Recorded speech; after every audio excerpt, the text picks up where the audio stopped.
Hi, this is Beth Cooper, and welcome to another Bluebird Chat with Richie Vios.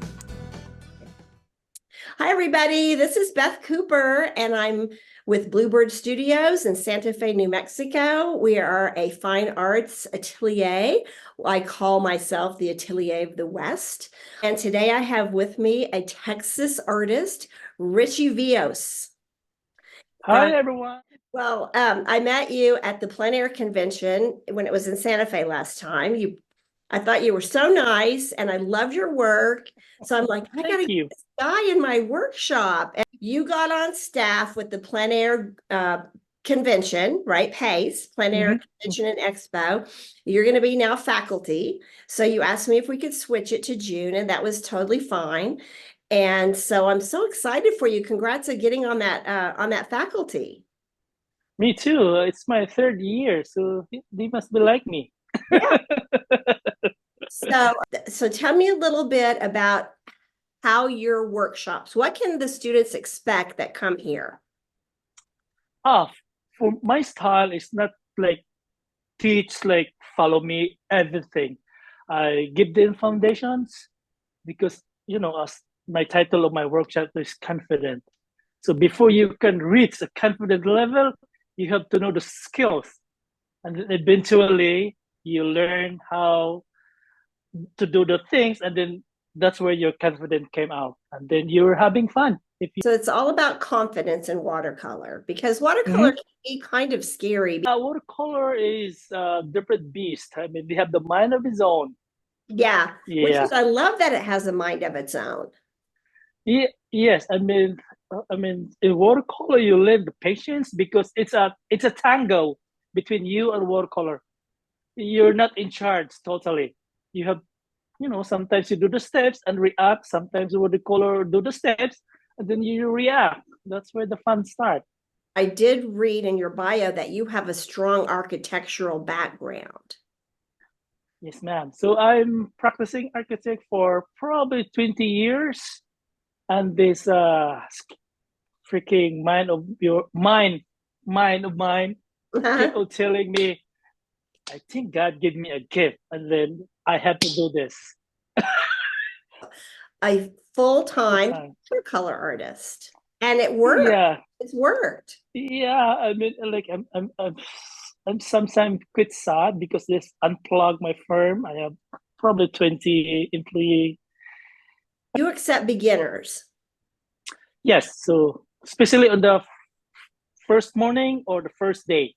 Mhm. So I show them how the watercolor 101, because in my experience, that some of the watercolor right now, that's why their work is very stereotyped. It's like came out from the mold from the school. Mhm. So mine is different. So that's why I have to see them like the timing. I mean, we develop actually Joseph Zibukbik developed this one. We call it the watercolor clock, which is like how the watercolor react with the paper, with the color, and the timing. So it's gonna be fun. So this method, I learned this one. My work really changed from day to night. So I'm gonna share this one. The timing, I mean, watercolor, the timing is paramount. Like you cannot learn this one from YouTube or whatever, because I mean the angle of the paper itself, it's Right. a big difference. That you Right. cannot see the one in the, you have to observe. So Mhm. it's really, I mean, Yeah. fantastic medium. So the class is going to be mostly studio. Will we be doing some plein air? Yeah, actually my workshop geared more on plein air. So normally every morning, especially the first day, I do the 101 watercolor, and then afternoon plein air. So we'll see the connection, because what I'm discussing in the morning, it will apply in the afternoon, and then you see, that's why. And everybody will need a plein air, their own watercolor plein air setup. Yes, so probably I'm gonna send you like, this is the what I'm using, and then this is the idea, like not so expensive. It's just for the beginner setup. Yeah, okay, okay. And then you demo. Pretty much. Yeah, I do demo and then it's like a back and forth. So I do the demo and then in watercolor I have like 3 stops that I have to stop because I need to dry. So that's the time we like back and forth. So I do the first wash. So people observe, I stop, and then you do the thing, and then I teach. And then okay, we're gonna do the second phase because like I said, timing is paramount in watercolor. Yeah, All the edges. You cannot like I want the soft edges and then you grab a brush and then soften this one. You cannot do that in watercolor. yeah, So you yeah. have to be like the moist, the damp, the paper will like Mhm. bleed by itself. It's so cool. Yeah.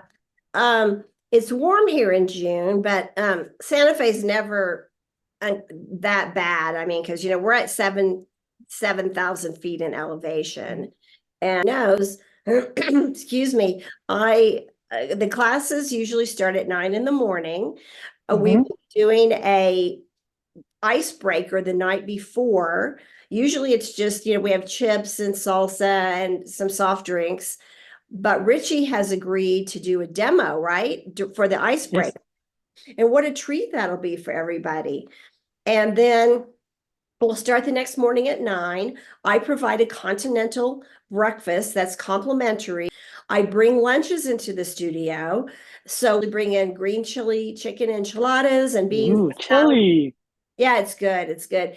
I always fix what's become my famous Frito pie. Just a humongous hit. Everybody loves it. So one day, Richie will go out to a gallery. We'll probably start one day early, like at 8:30 in the morning, and then we'll break 30 minutes early, and then we'll go to a gallery. We'll go out for a group dinner somewhere nice. Not too nice, Wow. but nice. Looking forward to that. Yeah, Yeah. yeah. One more thing I'm gonna add, like uh, I have to show all the students how to deal with all the elements that you're not expecting in plein air setting. So since I do probably 12 to 15 plein air events in a year, so probably I can say I have enough experience to share. Oh yeah, I think so. What do you do at the end, the last day? What's the last day like? Thanks for mentioning that. Yes, if we have time, we can do critique. From then, you can develop your own style because the way I'm teaching is not about me; it's about you.